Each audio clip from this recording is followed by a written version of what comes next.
So when we're designing a character for a specific scenario, we have a bunch of stuff that we need to start with, almost to find out before we get started with the actual design. First of all, who are we? Who is the character? What are they doing there? And what is the setting? It's important for us that Bond has an evolution to go through as a character. As we mentioned, he comes straight out of the Navy and isn't yet the character we know. At the same time, Bond as a franchise always plays with expectations of costumes, which means a character like Bond will find himself donning a rifle and a suit at the same time quite often. You know, he gets caught off guard, jumps into action and gets on with it. So in that sense, there's many expectations from the audience as to what Bond should be wearing. And in relation to that, it's important for us to present, as you have probably seen in the key art and in the material we've released so far, that he's wearing sort of not a suit, not the classic way of appearing. And of course that's on purpose, because we want him to appear younger and less refined, as you would normally know him.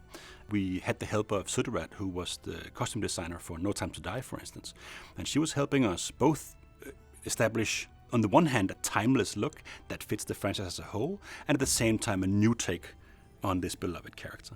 Looking at a chapter of Bond's life, his formation, so we need to sort of plant the seeds early on in this version of his character, that kind of signal and dovetail straight into a more iconic version of Bond, which is the more mature, seasoned, self-possessed Bond, which we all know from the film franchise.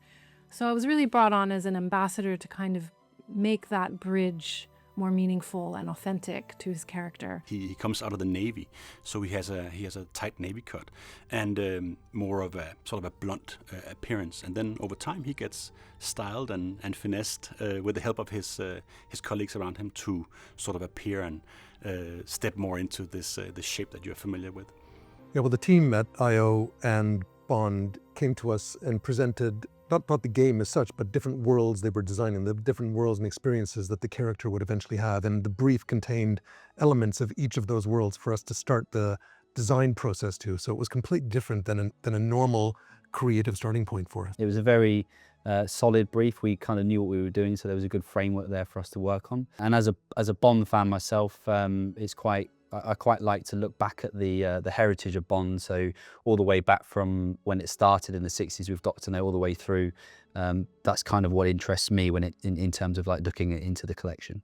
We do dress quite differently when we're that age versus a 40-something man, of course. Not quite as refined yet. I think that's one of the main things.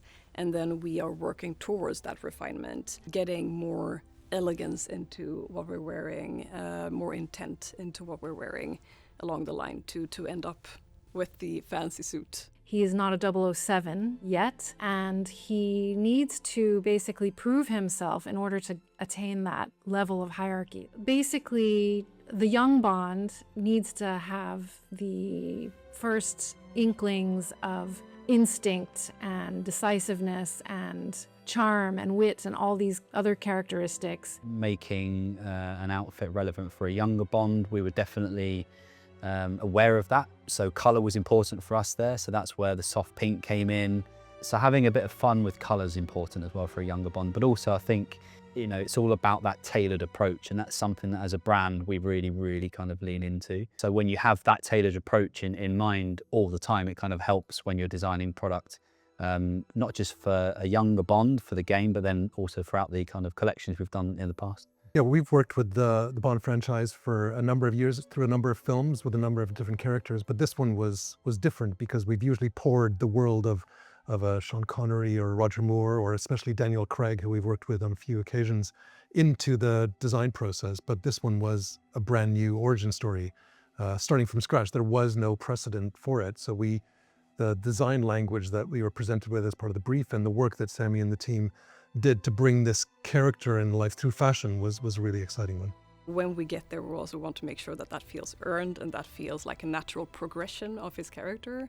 And it was important, of course, to capture that sort of youthful charm that I believe a younger Bond would have before he gets a little bit more jaded, I suppose, a little bit more experienced, have seen more of the world.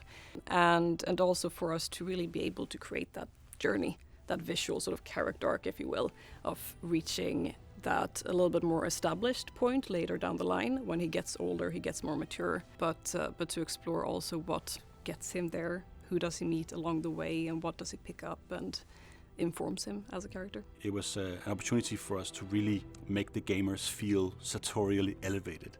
You know, this is a world where people dress better than they would in the real world, where they take a little more effort. So it's our hope that people will come away from this game, you know, trying a little harder. That would be amazing to see.